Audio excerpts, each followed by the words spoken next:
Hello guys, welcome back to my channel Bio Geo Pathshala. आज हम लोग इस टॉपिक में जितने भी सोलर सिस्टम के इम्पॉर्टेंट क्वेश्चन हैं उसको डिस्कस कर लेंगे। तो जो ये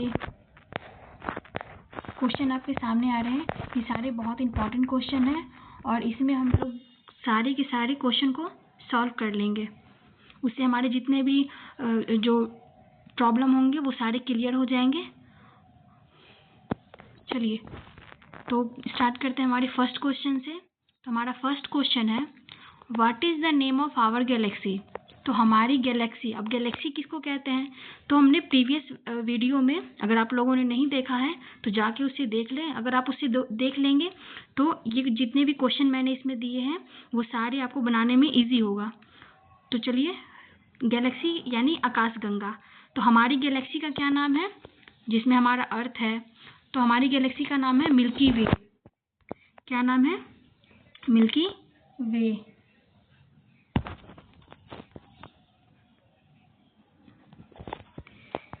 अब नेक्स्ट क्या है, तो नेक्स्ट है, एक सेकेंड, नेक्स्ट क्वेश्चन है हमारा, which is the nearest galaxy to our milky way. हमारे मिल्की वेव का जो नियरेस्ट गैलेक्सी है, यानी हमारे जैसी एक और गैलेक्सी जो हमारे मिल्की वेव के सबसे नज़दीक में है, उसका क्या नाम है? तो उसका नाम है एंड्रोमेडा। हिंदी में इसको बोलते हैं देवयानी और हमारे मिल्की वेव को हिंदी में बोलते हैं मंदाकिनी। तो ये हो गया। ये देखिए, ये पिक्चर जो है ये हमारे मिल्की वेव का पिक्चर है। ये जो आप पिक्चर देख रहे हैं ये मिल्की वेव यानी गैलेक्सी का पिक्चर है, हमारे गैलेक्सी का। और ये जो है ये हमारे बगल वाले गैलेक्सी का, इसका नाम है एंड्रोमेडा। इंग्लिश में एंड्रोमेडा कहते हैं और हिंदी में इसे कहते हैं Devayani. Now our third question is, how many planets in our solar system. हमारे सोलर सिस्टम में कितने प्लैनेट्स हैं? टोटल 8 प्लैनेट्स हैं। There are total 8 planets in our solar system. कौन कौन सा है? तो ये है सबसे पहले मरकरी, फिर Venus, Earth, Mars, Jupiter, Saturn, Uranus, Neptune. ये है हमारे सन के बाद जितने भी है 8 प्लैनेट्स, जिसको मरकरी को हिंदी में बोलते हैं बुध, वीनस को बोलते हैं शुक्र, पृथ्वी को बोलते हैं, अर्थ को बोलते हैं पृथ्वी, मार्स को बोलते हैं मंगल, जुपिटर को बोलते हैं बृहस्पति, सैटर्न को बोलते हैं शनि, यूरेनस को बोलते हैं अरुण और नेपच्यून को बोलते हैं वरुण। चलिए आगे देखते हैं। फोर्थ नंबर क्वेश्चन है, which is the nearest planet to the sun. यानी हमारे सन के जो सबसे नज़दीक है वो कौन सा प्लैनेट है? तो आंसर है मरकरी। हमारे सन के सबसे नियरेस्ट प्लैनेट है Mercury. Now another question, question number 5, what is the position of our Earth from sun. Sun से हमारे अर्थ का क्या पोजीशन है? तो सबसे पहले देखिए, सबसे पहले आगे आपका सन के बाद ये है मर्क्यूरी, फिर है वीनस और ये है अर्थ, यानी थर्ड पोजीशन पे हमारा अर्थ है। सन के थर्ड पोजीशन पे हमारा अर्थ है। चलिए आगे क्वेश्चन देखते हैं। क्वेश्चन नंबर 5 हो गया। Now question number 6 is, which is the red planet. Which is called the red planet, यानी लाल ग्रह किसे कहते हैं? तो ये मार्स को हम लोग रेड प्लैनेट कहते हैं। क्यों? क्योंकि यहाँ आयरन ऑक्साइड की मात्रा बहुत ज़्यादा है, जिसके कारण मार्स को हम लोग रेड प्लैनेट कहते हैं। जैसे हमारे ब्लड में आयरन होता है जिसके कारण हमारा ब्लड रेड होता है, जैसे आरबीसी रेड ब्लड सेल होता है, वैसे यहाँ मार्स की आयरन ऑक्साइड की मात्रा ज़्यादा होने के कारण इसे रेड प्लैनेट कहते हैं। Now question number 7, which planet is called the morning and evening star. यानी कि भोर का तारा और सांझ का तारा किसे कहते हैं? तो जब हम लोग पृथ्वी से देखते हैं तो जो सबसे पहले तारा हमें दिखता है वो शाम का तारा, और सुबह होने में सबसे देर तक तो जो तारा चमकते रहता है वो है वीनस, यानी कि शुक्र। कौन सा है? वीनस।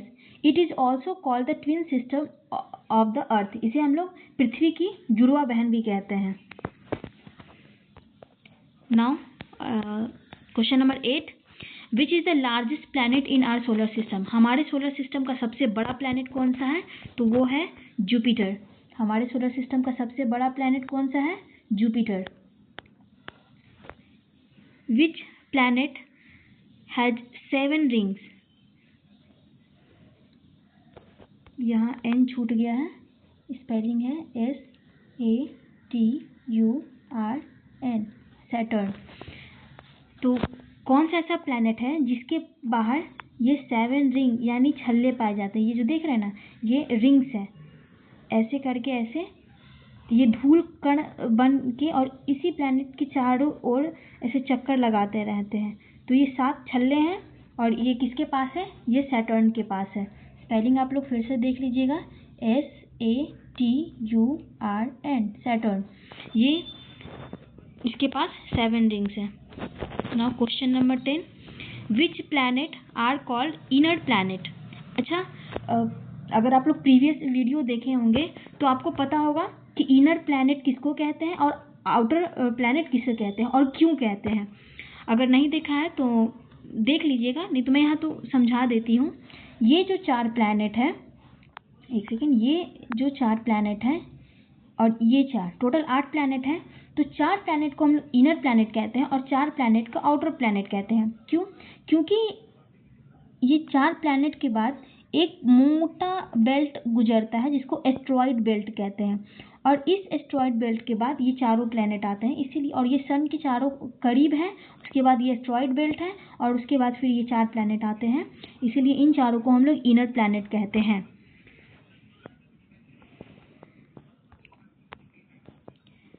तो आइए अब हम लोग इसका नाम जानते हैं। तो ये है मर्क्यूरी, वीनस, अर्थ, मार्स, यानी कि बुध, शुक्र, पृथ्वी और मंगल। ये 4 ग्रह जो हैं वो इनर प्लैनेट है। Now next question, which planet are called outer planet? यहाँ टाइपिंग में मिस्टेक हो गया है, यहाँ पे होगा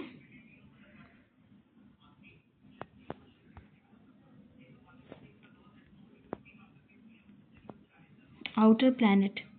तो ये हैं, ये चारों जो है वो आउटर प्लैनेट है, that is Jupiter, Saturn, Uranus, Neptune. Jupiter, Saturn, Uranus, Neptune, ये जो है चारों ये आउटर प्लैनेट हैं। हिंदी में मैंने ऊपर ही डिस्कस कर दिया है, फिर भी मैं बता देती हूँ। बृहस्पति, शनि, अरुण, वरुण, ये चारों आउटर प्लैनेट हैं।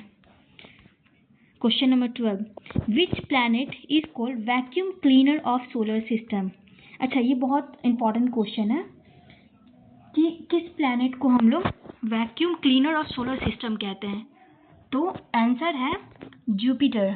जुपिटर को हम लोग vacuum cleaner of solar system कहते हैं। क्यों कहते हैं? क्योंकि इसके ये तो हमारे सबसे पहले पूरे सोलर सिस्टम का सबसे बड़ा प्लैनेट है जुपिटर। हमारे सोलर सिस्टम का सबसे बड़ा प्लैनेट है जुपिटर, और जुपिटर के अंदर ये जो बेल्ट गुजरते हैं इसको ये अपनी ओर खींचता है, और इस बेल्ट को अपनी ओर खींचने के कारण जैसे जैसे ये मूव करता है इधर से ऐसे, तो इसके साथ साथ ये एस्ट्रॉइड इसके पीछे पीछे ऐसे मूव करते रहते हैं। तो ये इसको खींच के अपने चारों तरफ खींचे रहता है, जिसके कारण ये जो जितने भी एस्ट्रॉइड हैं वो अंदर के ग्रह पे जल्दी नहीं गिरते हैं। अगर इसके कवरेज से थोड़ा बाहर चला जाए तो वही एस्ट्रॉइड हमारे पृथ्वी पे गिरता है या हमारे मून पे गिरता है, क्योंकि पृथ्वी के पास अपना एटमॉस्फेयर है।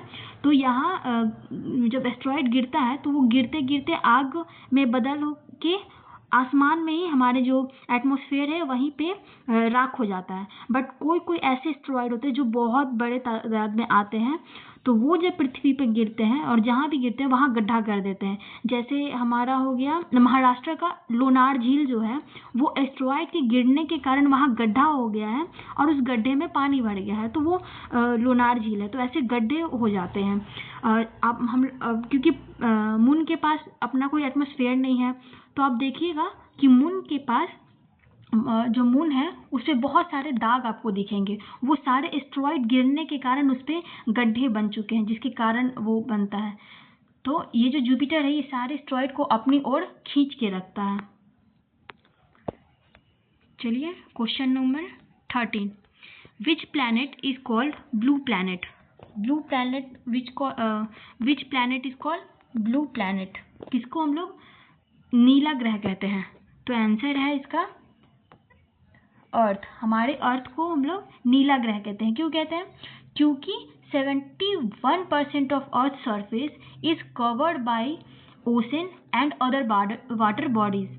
जो हमारे अर्थ का 71% है वो पानी से घिरा है, ठीक है, उसमें पूरा पानी भरा है। और बाकी का 29% में ही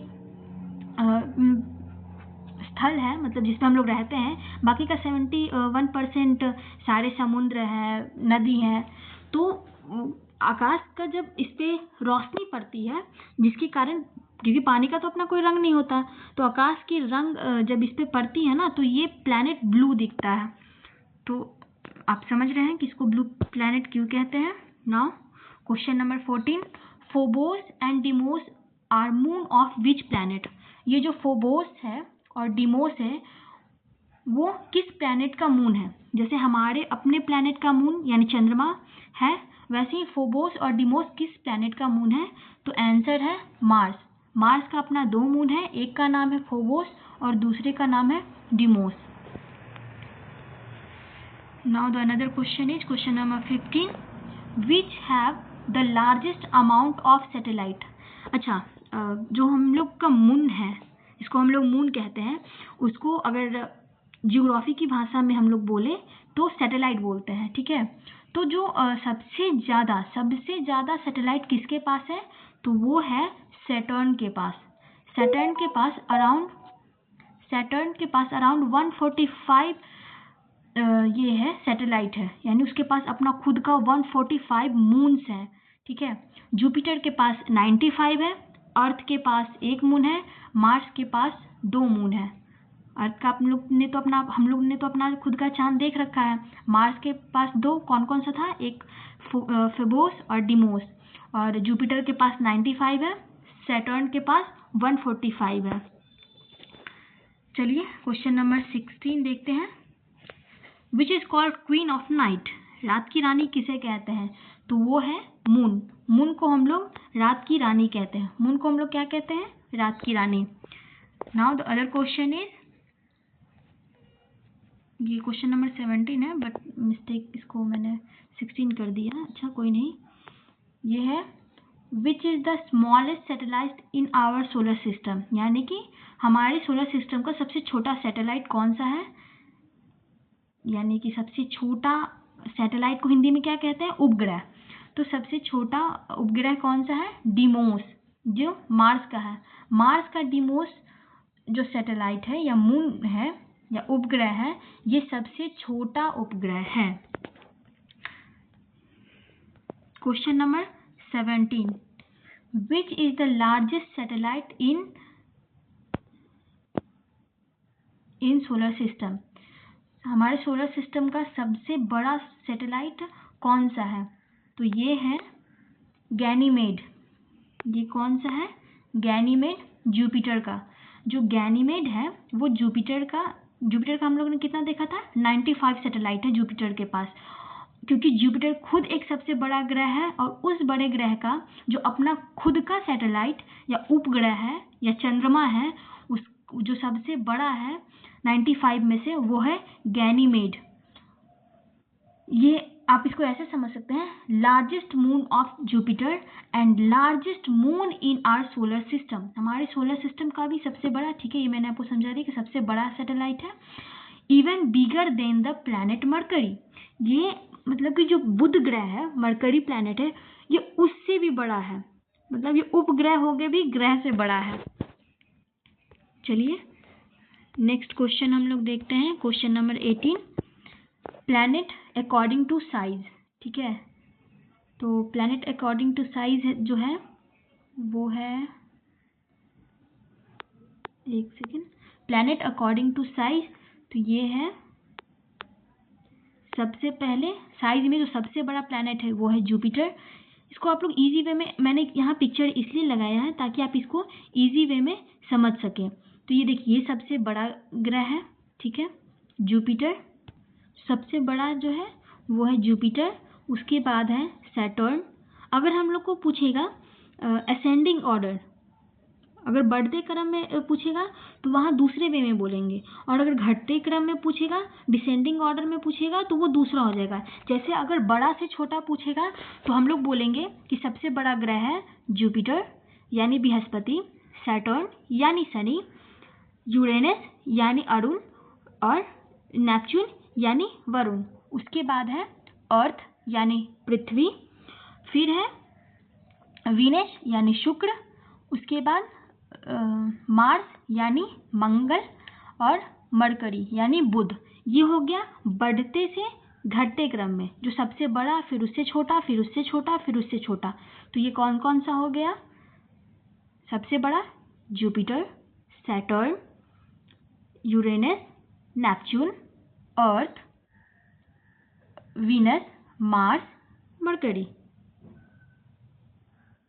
और अगर इसको बोलेगा कि छोटा से बड़ा, मतलब कि छोटा से बड़ा, जो सबसे छोटा फिर उससे बड़ा फिर उससे बड़ा, तो सबसे छोटा अगर कोई ग्रह है वो है मरकरी,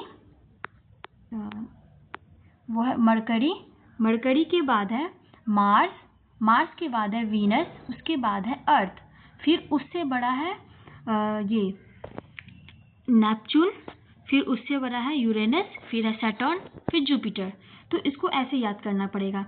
इसको इजी वे में आप इस पिक्चर से आप इजीली समझ सकते हैं कि ये अंदर का ग्रह जो है छोटा छोटा है, ये बाहर का ग्रह बड़ा बड़ा है। तो क्वेश्चन इस पिक्चर से देख के आपको दिमाग में वो बैठ जाएगा कि कौन बड़ा है, फिर उससे छोटा है, फिर उससे छोटा, फिर उससे छोटा, फिर उससे छोटा, फिर उससे छोटा, उससे छोटा और सबसे छोटा। और उसी हिसाब से आप देख सकते हैं कि बड़े में अगर होगा तो कैसे होगा। चलिए next question, is there any satellite of Mercury and Venus? तो क्या कोई वीनस के पास दूसरा सैटेलाइट या उपग्रह है? तो the answer is there is no any satellite of Mercury and Venus. Venus और मरकरी के पास अपना खुद का सैटेलाइट यानी उपग्रह यानी कि चंद्रमा नहीं है। तो कौन से ऐसे दो ग्रह हैं जिसके पास अपना खुद का सैटेलाइट या फिर उपग्रह नहीं है? तो वो है मरकरी और वीनस। इन दोनों के पास अपना एक भी सैटेलाइट नहीं है। तो इस टॉपिक में इतना ही क्वेश्चन था। टोटल हम लोगों ने 20 इंपॉर्टेंट क्वेश्चन देखे। इसी से घुमा के कभी कुछ करके एग्जाम में क्वेश्चन आते रहते हैं। Thank you for watching my video. अगर आपको मेरी वीडियो अच्छी लगी हो तो like, subscribe and share my channel.